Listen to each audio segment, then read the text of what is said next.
तो सबसे पहले जय हिंद सभी बच्चों को। तो जैसा कि हम आप लोगों को साइंस पढ़ाना शुरू किए थे, ठीक है, और साइंस में जो हमारा फिजिक्स है और जो मेरा बायोलॉजी है वो खत्म हो चुका है, ठीक है। बाकी था मेरा क्या, केमिस्ट्री। तो आज हम इस वीडियो में केमिस्ट्री के 2 मार्क्स को पढ़ेंगे, ठीक है, ध्यान दीजिए। तो जो मेरा केमिस्ट्री का 2 मार्क्स है एकदम लिमिटेड क्वेश्चन पढ़ाएंगे, और 2 मार्क्स में जितना भी क्वेश्चन पूछा जाएगा सब इसी वीडियो से पूछा जाएगा, ठीक है। चलिए ध्यान देते हैं हमारा फर्स्ट क्वेश्चन क्या दिया गया, टाइम को बर्बाद नहीं करेंगे। फर्स्ट क्वेश्चन दिया गया है कि श्वसन को ऊष्माक्षेपी अभिक्रिया क्यों कहते हैं। जो मेरा श्वसन है उसको हम ऊष्माक्षेपी अभिक्रिया क्यों कहते हैं। तो श्वसन करने का मतलब होता है कि हमारा सांस लेने की प्रक्रिया, ठीक है, ध्यान दीजिए। तो श्वसन को ऊष्माक्षेपी अभिक्रिया इसलिए कहते हैं क्योंकि इसमें भोजन जैसे कि तुम्हारा ग्लूकोज का ऑक्सीकरण होता है। जो मेरा ग्लूकोज उसका तो ऑक्सीकरण होता है, और इस प्रक्रिया में ऊर्जा मतलब ऊष्मा के रूप में बाहर निकलती है।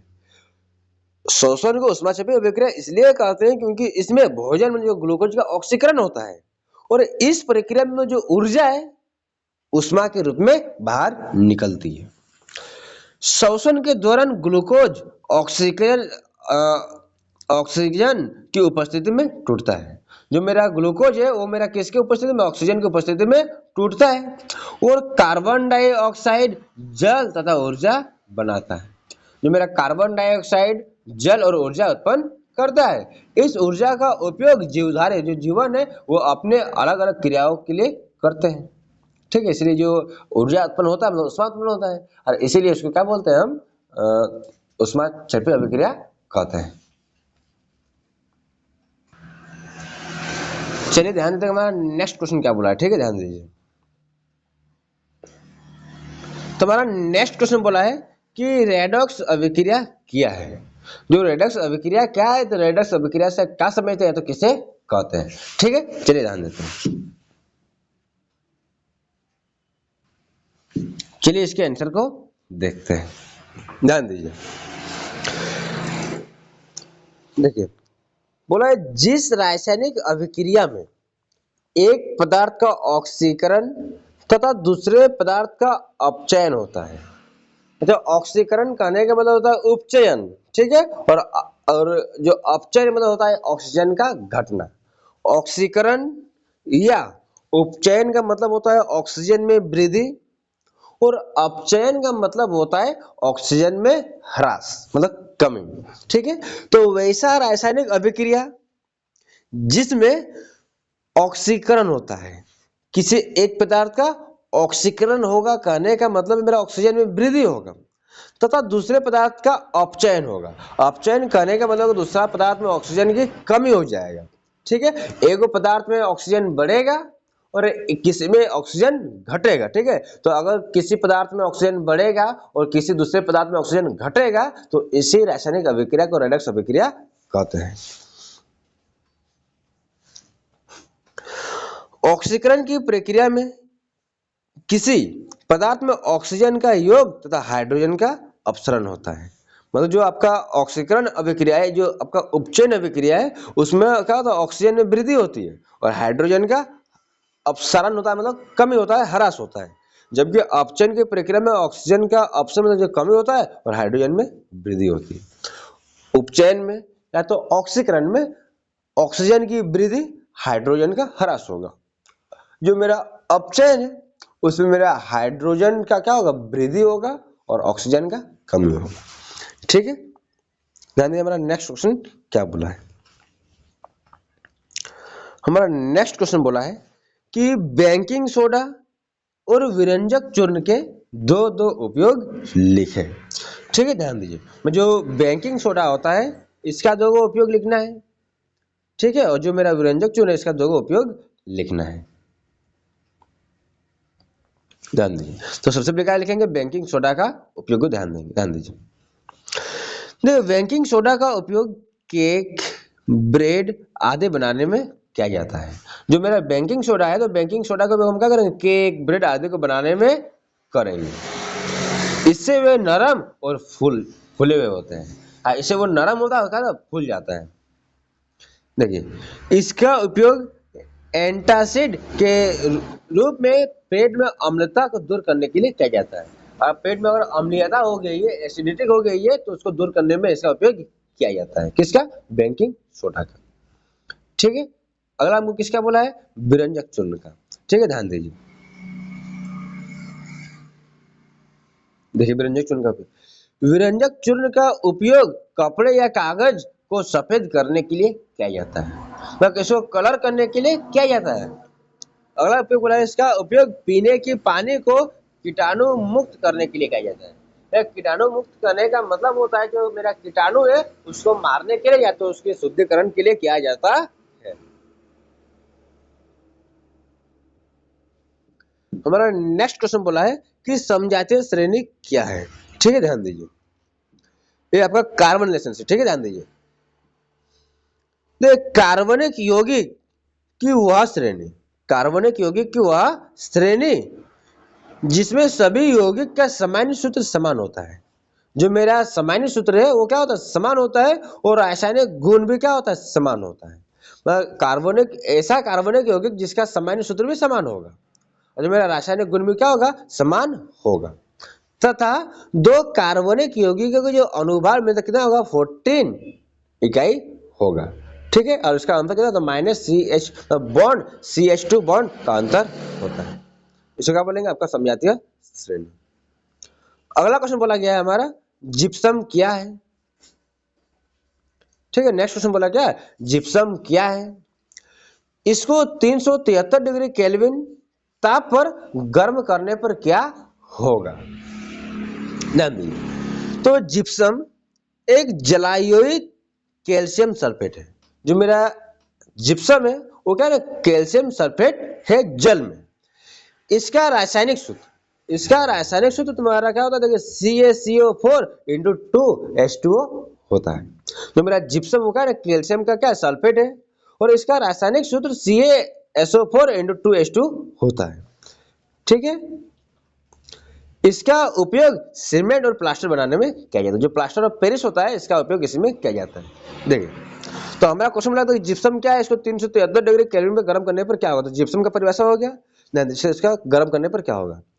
जब जिप्सम को 373 डिग्री केल्विन पर गर्म किया जाता है तो वह जल के कुछ अंश निकल जाता है और यह प्लास्टर ऑफ पेरिस में बदल जाता है। ठीक है, और जिप्सम को 373 डिग्री केल्विन में हम गर्म करेंगे तो वह जल के अणुओं को कुछ बाहर निकालेगा और वो किसमें बदल जाएगा? प्लास्टर ऑफ पेरिस में बदल जाएगा। ठीक है, और इसका इक्वेशन लिखने के लिए नहीं भूलिएगा। ये जो मेरा इक्वेशन है, इक्वेशन लिखने के लिए नहीं भूलिएगा, नहीं तो आपको फिर एग्जाम में मार्क्स दिया नहीं जाएगा।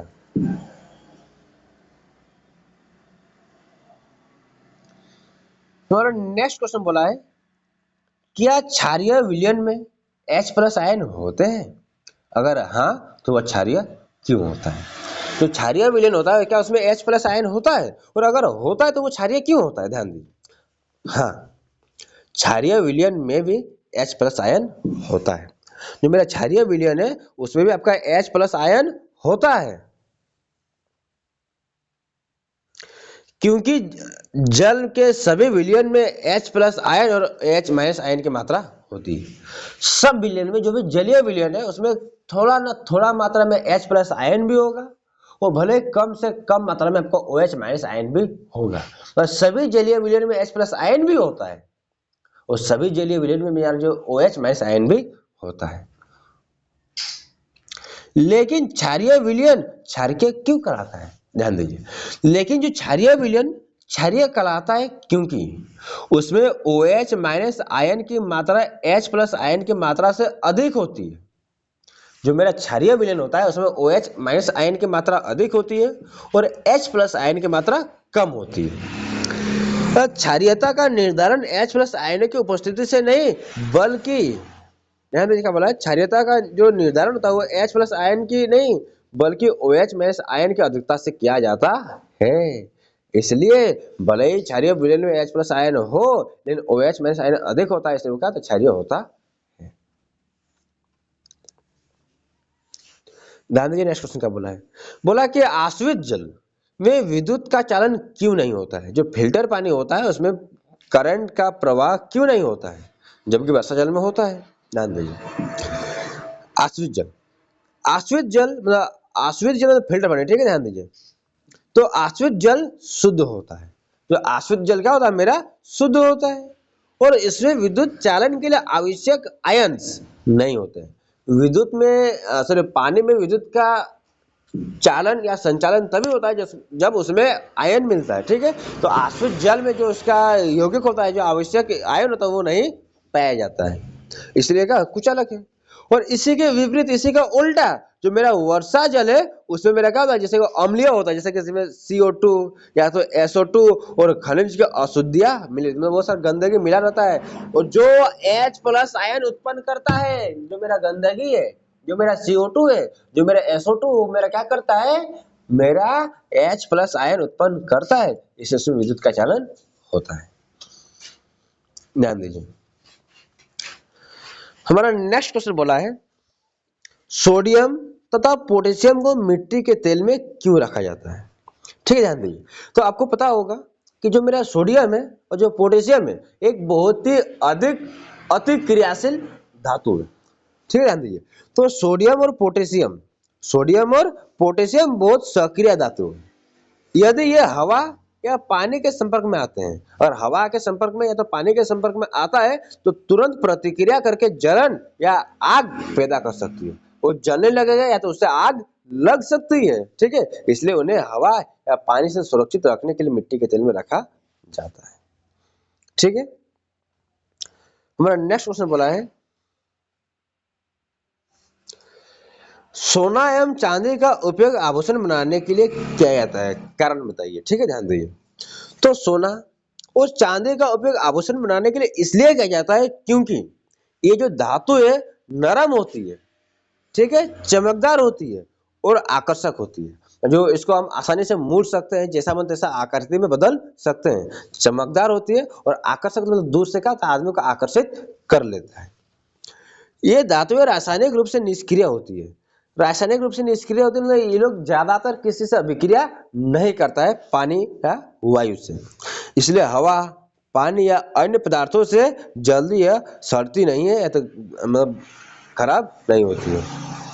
उसके आभूषण जब खराब नहीं होगा तो उसके आभूषण में जो चमक है वो लंबे समय तक बना रहेगा। यही कारण है कि जो सोना चांदी का उपयोग आभूषण बनाने के लिए किया जाता है।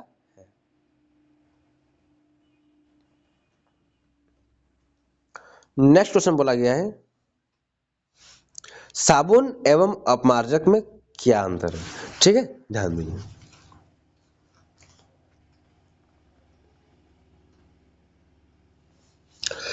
देखिए, साबुन प्राकृतिक वसा या तेल से बनाया जाता है। जो साबुन है वो मेरा प्राकृतिक वसा या तेल से बनाया जाता है, जबकि अपमार्जक डिटर्जेंट जो है, ठीक है, वो मेरा क्या होता है, सिंथेटिक रसायन के से तैयार किया जाता है।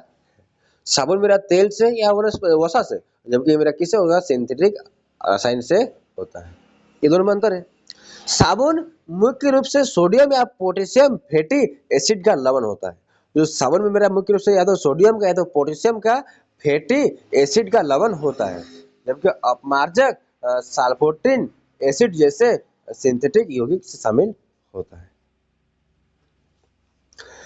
साबुन नरम पानी में अच्छी तरह काम करता है। जो साबुन है वो मेरा क्या होता है, अच्छी तरह से काम करता है पानी में, लेकिन कठोर पानी में इसकी सफाई क्षमता कम होती है। ठीक है, जो कठोर पानी में इसकी सफाई क्षमता कम हो जाती है। इसके विपरीत अपमार्जक कठोर पानी में भी प्रभाव के रूप में करता है। जो मेरा अपमार्जक है, जो मेरा डिटर्जेंट है, वो कठोर से कठोर पानी को भी क्या करता है, मृदु पानी में बदल देता है, पतला कर देता है।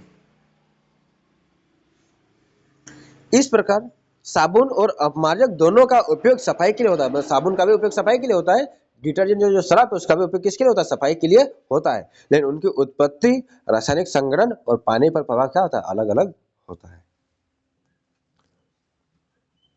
और हमारा लास्ट क्वेश्चन, ठीक है, हमारा लास्ट क्वेश्चन क्या दिया, ध्यान दीजिए। इथेनॉल से इथेनोइक अम्ल में परिवर्तन ऑक्सीकरण अभिक्रिया क्यों है, कहते हैं। जो इथेनॉल से जो हम इथेनोइक अम्ल में परिवर्तन करते हैं, तो इसको हम ऑक्सीकरण अभिक्रिया क्यों कहते हैं, ध्यान दीजिए। अच्छा, ऑक्सीकरण में क्या होता है, जो आपका ऑक्सीजन का वृद्धि होगा और हाइड्रोजन का ह्रास होता है, ध्यान दीजिए। तो इथेनॉल से इथेनोइक बनाने की प्रक्रिया में हाइड्रोजन का अपसरण होता है, हाइड्रोजन की कमी होता है और ऑक्सीजन का क्या होता है, वृद्धि होता है। इसी कारण से इसको ऑक्सीकरण अभिक्रिया कहते हैं। ठीक है, ये क्या होगा इसका इक्वेशन। ठीक है, तो उम्मीद करते हैं कि आपको पूरी तरह वीडियो समझ में आया होगा। ठीक है, इस वीडियो में मेरा क्या होगा, केमिस्ट्री का जो 2 मार्क्स है मेरा पूरी तरह कंप्लीट हो गया है। ठीक है, केमिस्ट्री 2 मार्क्स मेरा क्या होगा, पूरी तरह खत्म हो चुका है। और इसका अगर पीडीएफ नोट्स चाहिए या तो अगर आप हमारे व्हाट्सएप ग्रुप में जुड़ना चाहते हैं तो जो मेरा नंबर है 6238486909 में कॉल कीजिए या तो व्हाट्सएप में मैसेज कीजिएगा, आपको ग्रुप में जोड़ दिया जाएगा। ठीक है, मिलते हैं नेक्स्ट वीडियो में, तब तक के लिए जय हिंद, जय भारत।